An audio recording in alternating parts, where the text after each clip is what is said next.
नमस्कार साथियों, स्वागत है आपका विजन एकेडमी की ऑनलाइन क्लास में। देखिए, आज हम ग्रामर का एक टॉपिक कर रहे हैं। टॉपिक का नाम है मॉडल्स। तो ये लगभग सभी एग्जाम में से क्वेश्चन पूछे जाते हैं। रीड के एग्जाम में भी आपका इंग्लिश लेवल सेकंड में और लेवल फर्स्ट दोनों में मॉडल्स का टॉपिक है, और इसके अलावा पटवार में, पीटेक में और बहुत से एग्जाम में ये टॉपिक आपके काम आएगा। एसएससी एग्जाम है या बैंक एग्जाम है, सब में ये टॉपिक काम आएगा। तो अपने पूरी डिटेल से इस टॉपिक को करने जा रहे हैं। तो सबसे पहले मैं आपको बता दूं कि मॉडल्स होते क्या हैं।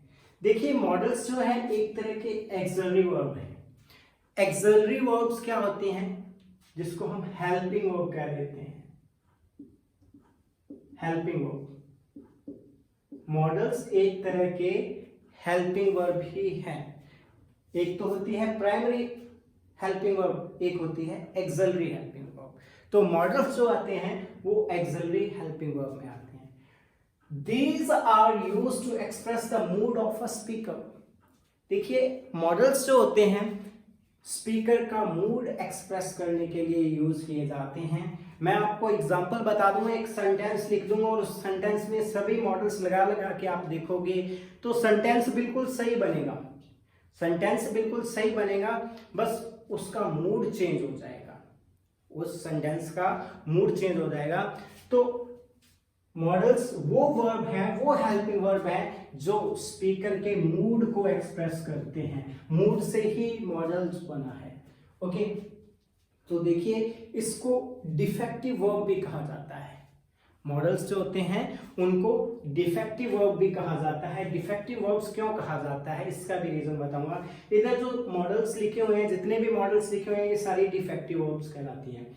Will, would, shall, should, can, could, may, might, must and ought to, ये सारे मॉडल्स जो हैं ये डिफेक्टिव वर्ब कहलाते हैं। डिफेक्टिव वर्ब क्यों कहलाते हैं? देखिए, वर्ब जो है सब्जेक्ट के नंबर या पर्सन के अनुसार चेंज होती है, उसके टेंस के अनुसार चेंज होती है। लेकिन मॉडल्स ऐसे एक्सिलरी वर्ब हैं जो टेंस के अनुसार, विल का वुड हो जाता है, कैन का कुड पास्ट जरूर हो जाता है, लेकिन इसकी फॉर्म नहीं बदलती, इसका रूप नहीं बदलता। किस तरीके से? ना तो इनके साथ एस या ई एस आता है, ठीक है, ना तो इनके साथ एस या ई एस आता है, और ना ही इनकी आईएनजी फॉर्म होती है। कैन एक वर्ब के रूप में हम यूज कर सकते हैं, एक हेल्पिंग वर्ब के रूप में यूज कर सकते हैं कैन, लेकिन इनके साथ आईएनजी नहीं आता, ठीक है। नीड को एक एक्सिलरी वर्ब के रूप में यूज कर सकते हैं, लेकिन इसके साथ आईएनजी नहीं आएगा, ठीक है। तो ये जो वर्ब्स हैं इनको हम क्या कहते हैं? डिफेक्टिव वर्ब कह देते हैं, क्योंकि इनके साथ एसईएस नहीं लग सकता, इनके साथ आईएनजी यूज नहीं होता, और इनकी ईडी फॉर्म भी नहीं है, पास्ट फॉर्म भी नहीं है, थर्ड फॉर्म भी नहीं है इनकी। तो इसलिए इनको डिफेक्टिव वर्ब कहा जाता है, क्योंकि इसमें कुछ कमियां हैं, इस वजह से इनको डिफेक्टिव वर्ब कहा जाता है। कमी क्या है? क्योंकि वर्ब जो है सब्जेक्ट के नंबर, पर्सन या टेंस के अकॉर्डिंग, किसी सेंटेंस का टेंस है उसके अकॉर्डिंग और सब्जेक्ट के नंबर या पर्सन के अकॉर्डिंग चेंज होती रहती है, लेकिन ये वर्ब चेंज नहीं होते हैं, ऐसे के ऐसे रहते हैं, इसलिए इनको डिफेक्टिव वर्ब कहा जाता है। नेक्स्ट है सेमी मॉडल्स। सेमी मॉडल्स क्या होते हैं? जो एक तरह की वर्ब के रूप में भी काम आते हैं और जो एक्सिलरी वर्ब के रूप में भी काम आते हैं। जैसे आप नीड एंड डेयर को भी देखिए, ठीक है, नीड एंड डेयर, तो ये एक तरह की वर्ब है। नीड एंड डेयर दोनों वर्ब हैं और यूज, ठीक है, यूज भी एक वर्ब है, लेकिन ये एक्सिलरी वर्ब के रूप में भी यूज होती है, इसलिए इनको सेमी मॉडल्स कहा जाता है। क्योंकि जो वर्ब भी हैं और एक्सिलरी वर्ब यानी कि मॉडल्स के रूप में भी काम आते हैं, उनको सेमी मॉडल्स कह दिया जाता है। तो ये सारे सेमी मॉडल्स हैं, तो इनको भी हम करेंगे। तो सबसे पहले मैं आपको बता दूं कि मॉडल्स का यूज किस लिए करते हैं। मॉडल्स का हम यूज करते हैं परमिशन के लिए, पॉसिबिलिटी, इम्पॉसिबिलिटी, प्रोबेबिलिटी, ठीक है, ability, advice, promise, request, intention, necessity, compulsion, prohibition, duty, wish and prayer. तो इन सभी मूड को एक्सप्रेस करने के लिए इन सभी इंटेंशंस को एक्सप्रेस करने के लिए, किसी को एडवाइस देने के लिए, किसी को परमिशन देने के लिए, इन सब के लिए हम मॉडल्स का यूज करते हैं। तो ये सारे मॉडल्स हैं, वन बाय वन इनके रूल्स करेंगे, वन बाय वन मैं आपको बताऊंगा कि कैसा मूड हो तो कौन सा मॉडल यूज होता है। देखिए मैंने आपको कहा था कि एक सेंटेंस में सभी मॉडल्स लगाकर हम देखेंगे कि किस तरीके से उस सेंटेंस का मूड चेंज हो रहा है। तो देखिए जैसे मैंने एक सेंटेंस लिखा, I dash play cricket, I dash play cricket, इसमें हम अलग अलग मॉडल्स यूज करते हैं। तो देखिए किस तरीके से वाक्य का मूड चेंज होगा। मैंने कह दिया आई शैल प्ले क्रिकेट, आई शैल प्ले क्रिकेट, तो मेरा मूड क्या है कि मैं क्रिकेट खेलूंगा, मेरी इंटेंशन है, ठीक है, प्योर फ्यूचर कि भविष्य में ये कोई काम करूंगा, मेरी इंटेंशन है, तो आई शैल प्ले क्रिकेट। ओके, अगर मैंने कह दिया I will play cricket, I will play cricket, it means मेरा मूड क्या है, स्ट्रॉन्ग डिटर्मिनेशन, या किसी से प्रॉमिस कर रहा हूं। आई के साथ अगर मैं विल यूज कर रहा हूं तो इसका मतलब मैं कोई प्रॉमिस कर रहा हूं। ओके, तो मूड चेंज हो गया। पहले नॉर्मली मेरी इंटेंशन थी आई शैल प्ले क्रिकेट, तो जरूरी नहीं है कि 100% मैं खेलूं ही खेलूं, मैं किसी से प्रॉमिस नहीं कर रहा, मेरा इरादा है करने का। लेकिन आई के साथ जब मैं विल यूज कर देता हूं तो इसका मतलब 100% श्योर हो गया, मैं किसी से प्रॉमिस कर रहा हूं, या स्ट्रॉन्ग डिटर्मिनेशन है मेरा कि मैं ये काम करूंगा ही करूंगा। नेक्स्ट देखिए, I should play cricket, I should play cricket, it means मुझे क्रिकेट खेलनी चाहिए, मैं अपने आप को ही एडवाइस दे रहा हूं। इंटेंशन चेंज हो गई, मुझे ये काम करना चाहिए। Okay, I can play cricket, it means मैं क्रिकेट खेल सकता हूं, मैं अपनी एबिलिटी बता रहा हूं कि मेरे अंदर योग्यता है, ठीक है, मेरे अंदर कैपेबिलिटी है, सामर्थ्य है कि मैं क्रिकेट खेल सकता हूं। ओके, तो आई कैन, मैं कर सकता हूं, मूड चेंज हो गया। आई कुड प्ले क्रिकेट, यहां मूड और चेंज हो गया, मैं खेल सकता था, अब नहीं खेल सकता। तो पास्ट में ये काम कर सकता था लेकिन अब नहीं होता, तो ये कुछ मूड चेंज हो रहा है। मैं इसमें क्या है, सिर्फ मॉडल्स का यूज कर रहा हूं। मैं आपको सिर्फ एक एग्जांपल देना चाहता हूं कि इतना सा सेंटेंस डिक्लेयर नहीं कर सकता, इतना सा सेंटेंस पढ़ने से आप ये डिसाइड नहीं कर सकते कि कौन सा मॉडल आएगा। आपको उस सेंटेंस का सेंस समझना पड़ेगा, और उस सेंस के लिए आपको एक एडिशनल क्लॉज या ऐसी सिचुएशन बना के दी जाती है जिसमें आपको वाक्य पढ़ते ही पता चल जाएगा कि इसमें मूड क्या है स्पीकर का। तो कोई एक फिक्स रूल पे ये डिपेंड नहीं करता कि कौन सा मॉडल आएगा। मैं ये नहीं कह सकता कि ये वर्ड दिखे तो ये लगा देना, इस सब्जेक्ट के साथ ये मॉडल आ जाएगा। तो मॉडल पर क्या है, सब्जेक्ट का कोई फर्क नहीं पड़ता, वाक्य के मूड का फर्क पड़ता है, उसकी इंटेंशन का फर्क पड़ता है। अब देखिए, आई मस्ट, यहां मैं 100% अवश्य चाहिए, नेसेसिटी बहुत ज्यादा जरूरी है मेरे लिए, तो उस काम के लिए I must. I ought to, ये शुड का सेंस देता है, ठीक है। और I am to play cricket, मुझे क्रिकेट खेलनी है। I was to play cricket, मुझे क्रिकेट खेलनी थी, ठीक है। कई बार क्या है, I have to play cricket, देखो मेरा मन नहीं करता खेलने का, लेकिन कभी कभार दोस्त ले जाते हैं, मुझे खेलनी पड़ती है, तो वहां मैं आई हैव टू यूज कर, ठीक है। I need to play cricket, I need not play cricket. तो देखिए, एक ही सेंटेंस में अलग अलग मॉडल्स यूज करने से उसका सेंस चेंज हो जाएगा। तो इससे हम एक चीज तो डिसाइड कर सकते हैं कि हमें सेंटेंस को पढ़कर उसका मूड देखना है, उसके अकॉर्डिंग मॉडल्स का यूज करना है।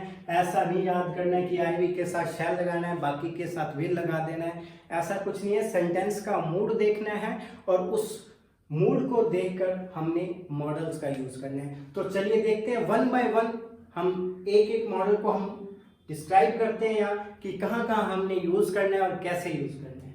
तो इसका स्क्रीनशॉट लीजिए। तो देखिए, सबसे पहले हम करते हैं विल एंड शैल। देखिए, will and shall future tense में आप यूज करते हैं। आपको पता है कि आई वी के साथ शैल लगता है, बाकी सब के साथ हम विल लगाते हैं। फ्यूचर सिंपल टेंस में हम क्या करते हैं, आईवी के साथ शैल का यूज करते हैं, बाकी सब के साथ विल का यूज करते हैं। तो देखिए मैंने कहा है कि मॉडल्स जो होते हैं, मॉडल्स जितने भी हैं वो सारे के सारे मूड पे डिपेंड करते हैं। आपको सिर्फ क्या याद रखना है कि सेंटेंस का मूड क्या है। अगर सेंटेंस का मूड ये है, सिंपल इंटेंशन इन फ्यूचर, भविष्य में किसी काम को करने का साधारण इरादा है, कि आपकी इच्छा है कि आप करना चाहते हैं, ठीक है, हो या ना हो ये बात की बात है, मतलब साधारण सा इरादा कि मैं ऐसा करूंगा, मैं वहां जाऊंगा, मैं ये करूंगा, वो सिंपल इंटेंशन है आपकी। तो आप किसी को प्रॉमिस नहीं कर रहे हैं, आपने कोई 100% स्ट्रॉन्ग डिटर्मिनेशन नहीं किया है, दृढ़ निश्चय नहीं किया है, नॉर्मल सी बात करते हो, फ्यूचर में कोई भी बात बोलते हो, प्योर फ्यूचर जिसको बोल देते हैं कि भविष्य में होगा, ठीक है।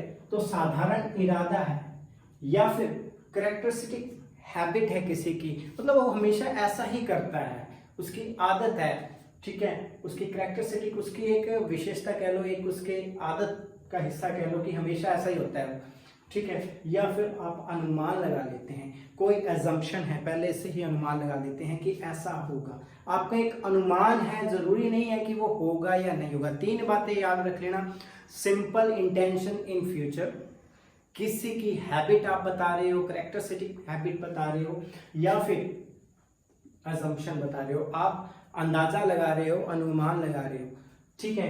उनके लिए क्या करते हैं हम, विल शैल का यूज करते हैं। विल शैल का यूज कैसे होगा, आईवी के साथ शैल यूज होगा, बाकी रेस्ट ऑफ ऑल जितने भी सब्जेक्ट हैं उनके साथ विल यूज होगा। ओके, आईवी के साथ शैल यूज करना है और बाकी सब के साथ विल यूज करना है। अगर सेंटेंस का मूड ये है, simple intention in future, characteristic habit और असम्पशन कोई भी है, उसके लिए आप आईवी के साथ शैल, बाकी सब के साथ विल यूज करेंगे। जैसे I shall teach you tomorrow, I shall teach you tomorrow, it means मैं आपसे कोई प्रॉमिस नहीं कर रहा हूं, मैं ये कह रहा हूं कि मैं आपको कल पढ़ाऊंगा, ठीक है। मेरी इंटेंशन है, मेरा इरादा है कि आज क्लास ले रहा हूं, कल भी क्लास लूंगा, ओके। तब तो आई शैल टीच यू टुमारो। अगर मैं कह रहा हूं आपको कि I will teach you tomorrow, अगर मैं ये बात कह के जाता हूं तो इसका मतलब मैंने टाइम फिक्स कर दिया आपका कि कल इतने बजे क्लास होगी, इट मीन्स होगी तो होगी, मैं आपसे प्रॉमिस करके जा रहा हूं कि कल इस सेम टाइम में आपको पढ़ाऊंगा, तो तब मैं यूज करूंगा I will teach you tomorrow. Okay, बात समझ आ गई।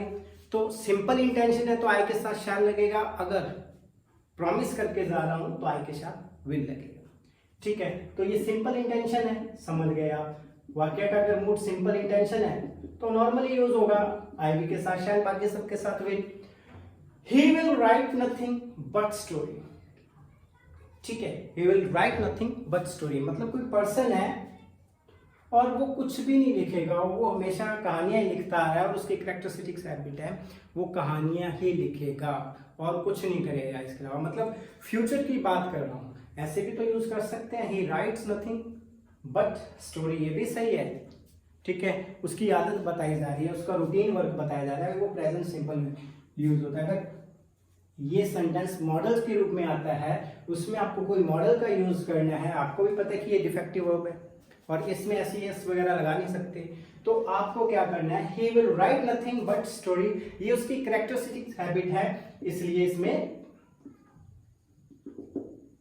ही के साथ विल लग जाएगा। नेक्स्ट देखिए, I suppose she will be there just in 10 minutes. I suppose, assumption, मैं अनुमान लगा रहा हूं कि वो 10 मिनट में वहां होगी, ये एक अंदाजा लगाया जा रहा है, assumption किया जा रहा है, ठीक है, assume किया जा रहा है, ठीक है। तो she के साथ will लग गया। तो नॉर्मल यूज है, जैसे आप करते हो आईवी के साथ shall यूज करते हो, बाकी सबके साथ will यूज करते हो, तो नॉर्मली यूज करेंगे अगर ये 3 इंटेंशन है। अब आपको ध्यान ये बात रखनी है, क्योंकि सिंपल इंटेंशन तो आपको यूज करना आता है।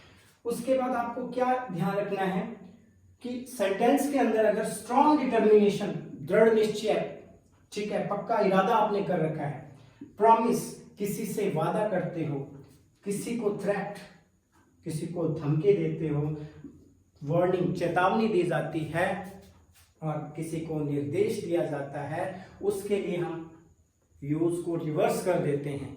कहने का मतलब जहां पर हम शेल यूज करते थे वहां पर विल करेंगे, और जहां पर विल यूज करते थे वहां शेल करेंगे। कहने का मतलब आईवी के साथ विल का यूज होता है, ठीक है, बाकी सबके साथ शेल का यूज करने लग जाएंगे। तो कई बार क्या है माइंड में आता है कि आईवी के साथ विल लगेगा या शेल लगेगा, तो विल भी सही है शेल भी सही है। मोस्टली विल का यूज करते हैं क्योंकि कोई भी बात अगर हम करते हैं तो हमारा तो इरादा होता है कि हम करेंगे। अब आगे हो ना हो वो बाद की बात है, हम तो अपने स्ट्रॉन्ग डिटर्मिनेशन से कहते हैं कि ये काम मैं करूंगा। तो इस तरीके से क्या है कि किसी सेंटेंस के अंदर अगर strong determination, promise, threat, warning या कमांड का सेंस आ रहा है तो आप आईवी के साथ विल यूज करेंगे, बाकी सबके साथ शैल यूज करेंगे। इन सभी के एग्जांपल मैं आपको बताता हूं, इसका स्क्रीनशॉट लीजिए आप।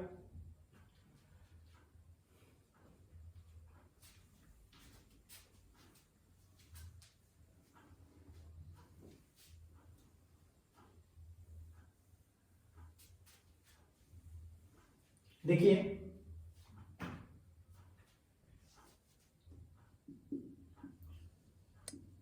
you dash be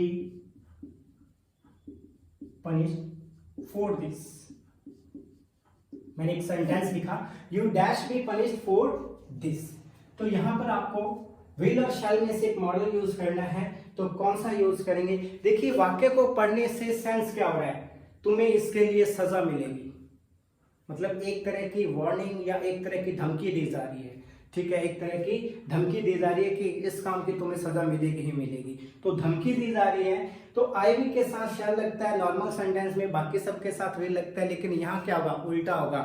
आईवी के साथ तो विल लगेगा, बाकी सभी सब्जेक्ट के साथ क्या लगना चाहिए, शैल लगना चाहिए। वाक्य के अंदर थ्रेट का सेंस आ रहा है, इसका मूल सेंटेंस का क्या है, थ्रेट है, तो यू के साथ क्या आएगा, शैल आएगा, यू के साथ विल नहीं आएगा, यू के साथ शैल आएगा। जैसे कि I dash give you a laptop on your birthday. तो ये सेंटेंस पढ़ के देखिए इसमें क्या सेंस हो रहा है आपको, I dash give you a laptop on your birthday, कि आपके जन्मदिन पर मैं आपको एक लैपटॉप दूंगा। इसका मतलब यहां एक प्रॉमिस का सेंस आ रहा है, ठीक है, इसमें एक प्रॉमिस, ठीक है, कि तुम्हारे जन्मदिन पर, यहां से पता चल गया। अगर मैं यहां पर लैपटॉप पर सेंटेंस खत्म कर देता हूं, I dash give you a laptop, मैं तुम्हें एक लैपटॉप दूंगा, कब दूंगा, क्यों दूंगा, इसका कुछ नहीं मेंशन किया है, तो ये सिंपल इंटेंशन है कि मेरा इरादा है, तो तब तो आई शैल। और मैंने कहा I give you a laptop on your birthday, it means मैं प्रॉमिस कर रहा हूं कि बर्थडे पर आपको लैपटॉप दूंगा, तब क्या होगा, आई के साथ हम विल यूज करेंगे, आई के साथ विल यूज करेंगे, क्योंकि यहां पर प्रॉमिस का सेंस आ रहा है। नेक्स्ट देखिए, he dash stand by you come what may।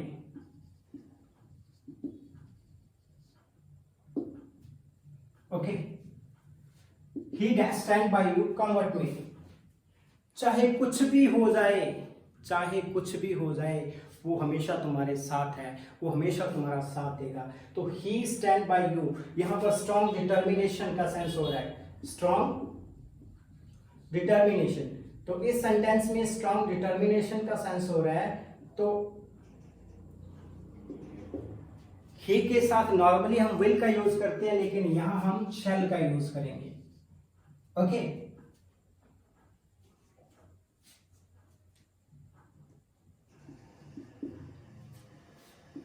you dash not enter my room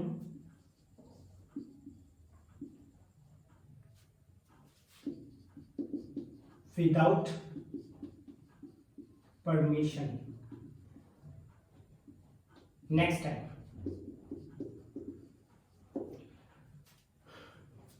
you dash not enter my room without permission next time, कि अगली बार मेरा बिना मेरी इजाजत के मेरे कमरे में एंटर मत करना। तो यहाँ पर कमांड दी जा रही है उसको, ठीक है, उसको कमांड दी जा रही है। तो ऐसा नहीं होना चाहिए, ऐसा नहीं होगा। Okay, you dash not enter my room without permission next time. देखिए यहाँ पर शुड भी आ सकता है, शुड भी रॉन्ग नहीं है, क्योंकि सेंटेंस का आप सेंस देखेंगे तो आपको नहीं करना चाहिए। एक तरह की जो एडवाइस भी दी जा रही है, उसको एक तरह की कमांड भी दी जा रही है, ठीक है। एडवाइस नॉर्मली दी जाती है, लेकिन इसमें क्या है, एक कमांड के रूप में दी जा रही है, इसलिए इसमें क्या आएगा, तो यू शैल नॉट, ठीक है, you shall not, okay, enter my room without permission next time. तो इस तरीके से आपको समझ आ गया होगा कि आईवी के साथ शैल कहाँ लगता है और आईवी के साथ विल कहाँ लगता है। ये कंफ्यूजन क्लियर कर लेना कि आईवी के साथ शैल कहाँ लगेगा और आईवी के साथ विल कहाँ लगेगा।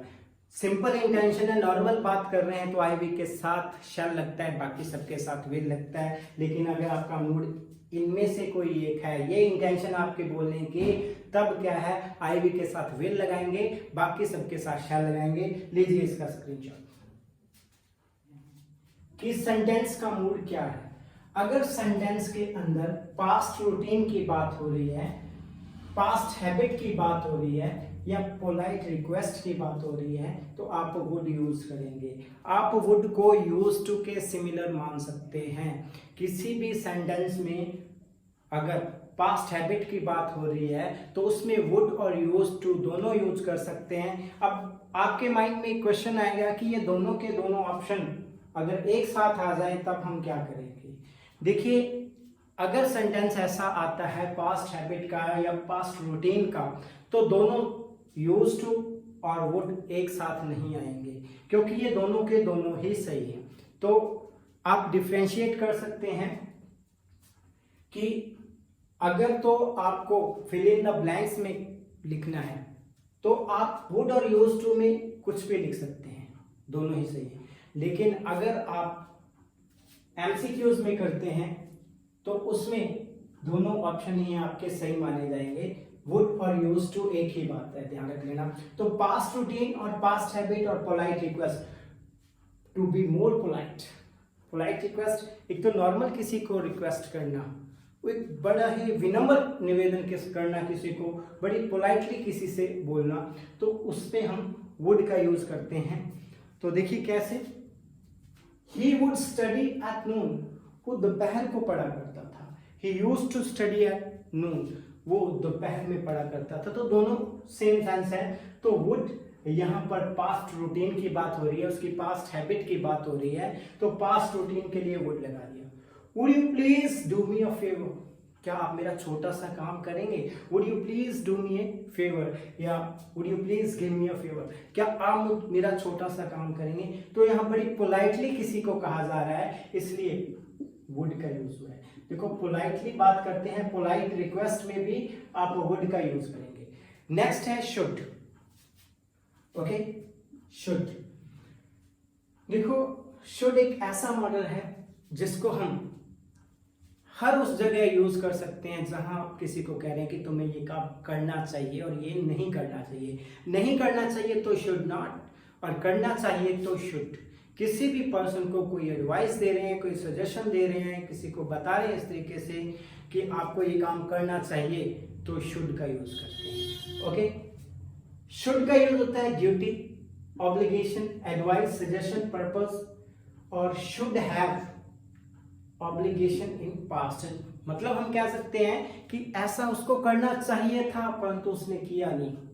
ऑब्लिगेशन इन पास्ट का मतलब उसका फर्ज बनता था कि ऐसा करना चाहिए था, लेकिन उसने किया नहीं। शुड और हैव का यूज इकट्ठा होता है।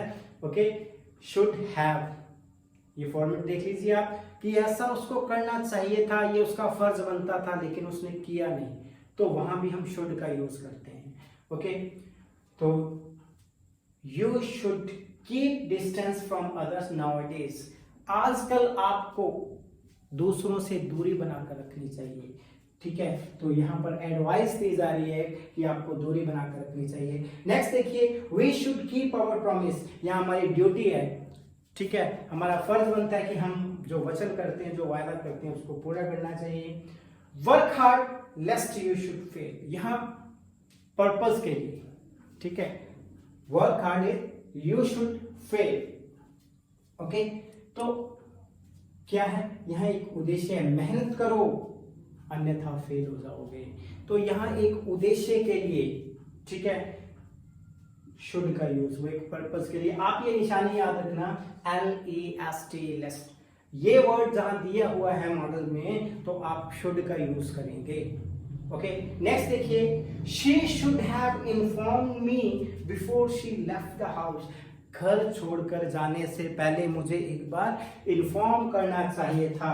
Should have informed, okay, she should have informed.